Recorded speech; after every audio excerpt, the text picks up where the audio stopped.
Hello students, आज हम लोग प्रैक्टिकल करने वाले हैं on reverse bias characteristics of PN junction diode. ये हमारी सर्किट है और रिवर्स बायस की। इसको रिवर्स बायस इसलिए कहा गया है क्योंकि डायोड का एनोड को हमने माइनस दिया हुआ है, डायोड के कैथोड को हमने प्लस दिया हुआ है।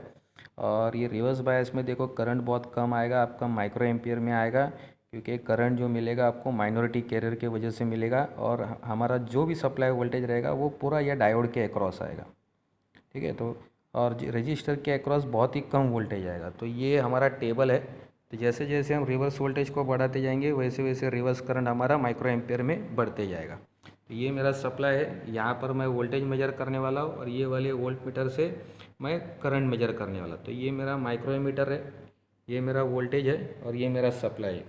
तो यहाँ पर देखो ये डायोड है, डायोड के अक्रॉस वोल्ट मीटर लगाया गया है जो वोल्टेज मेजर करेगा। अब हम देखो ये क्या करेंगे, हम इस सप्लाई को ऑन कर रहे हैं और मैं आपको थोड़ा सा इसका रीडिंग्स बता देता हूँ। तो आप देखो ये सप्लाई को मैंने ऑन कर रखा है, ये देखो ये मेरा वोल्टेज है। तो आप देखो ये वोल्टेज भी दिखा रहा है और ये जो है मेरा ये करंट है जो माइक्रो एम्पियर में दिखा रहा हूँ, ठीक है। अब जैसे मैं ये सप्लाई को बढ़ा रहा हूँ तो देखो ये सप्लाई को जैसे जैसे बढ़ा रहा हूँ तो देखो ये डायोड के अक्रॉस पूरा उतना ही वोल्टेज आ रहा है। आप देखो 5.1 है तो देखो ये 5.0 है, तो ऑलमोस्ट पूरा उतना ही वोल्टेज आता है जो हमारा सप्लाई में। तो हमारे सप्लाई में जितना वोल्टेज हमने सेट किया है पूरा उतना ही वोल्टेज आता है। अब ये 5.8 है तो देखो पूरा 5.8 आ रहा है और करंट आपका माइक्रो एम्पियर में आ रहा है। तो जैसे जैसे हम सप्लाई को बढ़ाते जाएंगे तो वैसे वैसे देखो ये वोल्टेज भी हमारा बढ़ते जा रहा है, लेकिन करंट हमारा माइक्रो एम्पियर में आ रहा है। तो रिवर्स बायस में आपको रजिस्टर की और कोई ज़रूरत नहीं रहती, क्योंकि बहुत ही कम वोल्टेज वहाँ पर आपको मिलेगा।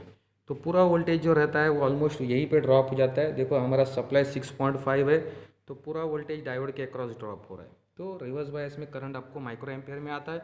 अब हम रीडिंग्स लेंगे तो मान लो अभी यहाँ पर मैं रीडिंग्स ले रहा हूँ तो मैंने कुछ सप्लाई को कम रखा हुआ है।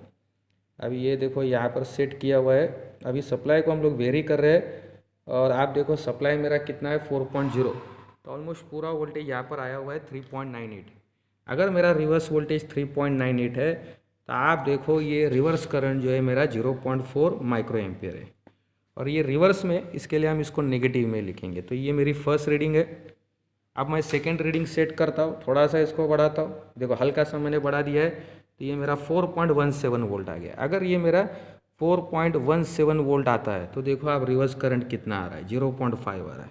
तो जैसे ही ये मेरा सप्लाई वोल्टेज ये बढ़ रहा है तो मेरा रिवर्स वोल्टेज भी बढ़ता है। ये देखो रिवर्स वोल्टेज मैंने बढ़ा दिया है, अब -4.50 आ रहा है डायोड के अक्रॉस वोल्ट।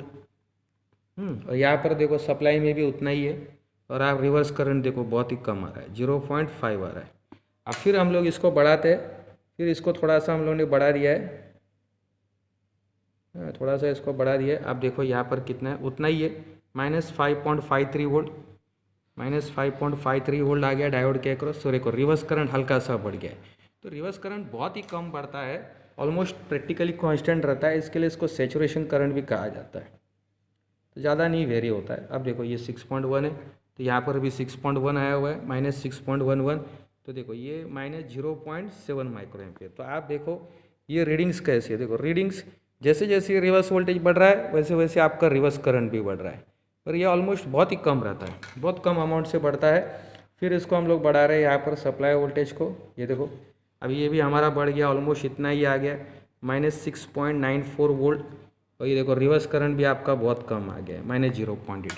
तो रिवर्स करंट ज़्यादा नहीं बढ़ता है, प्रैक्टिकल ये कांस्टेंट रहता है। और रिवर्स करंट को हम लोग लीकेज करंट भी बोलते हैं, क्योंकि ये माइनॉरिटी कैरियर के वजह से आता है। तो आप देखो यहाँ पर -7.53 वोल्ट आया हुआ है और रिवर्स करंट देखो आपका बहुत कम आया हुआ है। फिर हम लोग इसको बढ़ाते हैं तो ये देखो ये अभी बहुत ही कम आया हुआ है, -8.07, ऑलमोस्ट उतना ही आता है जो हमारा सप्लाई का। अभी 8.1 है तो 8.07 आ गया। तो बहुत ही ऑलमोस्ट पूरा वोल्टेज वहीं पे ड्रॉप हो जाता है और रिवर्स करंट बहुत ही कम से बढ़ता है, या तो इसके लिए इसको सैचुरेशन करंट भी कहा जाता है, क्योंकि ये बहुत ही कम बढ़ता है। अब देखो मैंने थोड़ा हाई सेट किया हुआ है, 10.1 में गया हुआ है यहाँ पर, तो यहाँ पर भी 10.23 आ रहा है। जितना मैंने यहाँ पर रखा था 10.2 उतना ऑलमोस्ट आ गया है, -10.12 वोल्ट। -10.12 वोल्ट पे आप देखो ये करंट हमारा आ रहा है 1.2 माइक्रो एम्पियर। अब हम लोग ये लास्ट रीडिंग लेंगे तो अभी लास्ट रीडिंग मैंने लिया हुआ है, तो यहाँ पर मैंने सेट रखा है 10.77 और आप देखो 1.3 माइक्रो एम्पियर आ रहा है। तो ये देखो जैसे जैसे ये हमारा रिवर्स वोल्टेज बढ़ रहा है, आप देखो -3.98, -4.17, जैसे जैसे ये बढ़ते जा रहा है वैसे वैसे ये रिवर्स करंट भी क्या हो रहा है, हमारा बढ़ रहा है। और ये रिवर्स है, इसके लिए इसको नेगेटिव में रखा हुआ है। तो रिवर्स वोल्टेज भी नेगेटिव में रखा हुआ है, रिवर्स करंट भी नेगेटिव में रखा हुआ है। तो I hope you have understood this practical. Thank you everybody.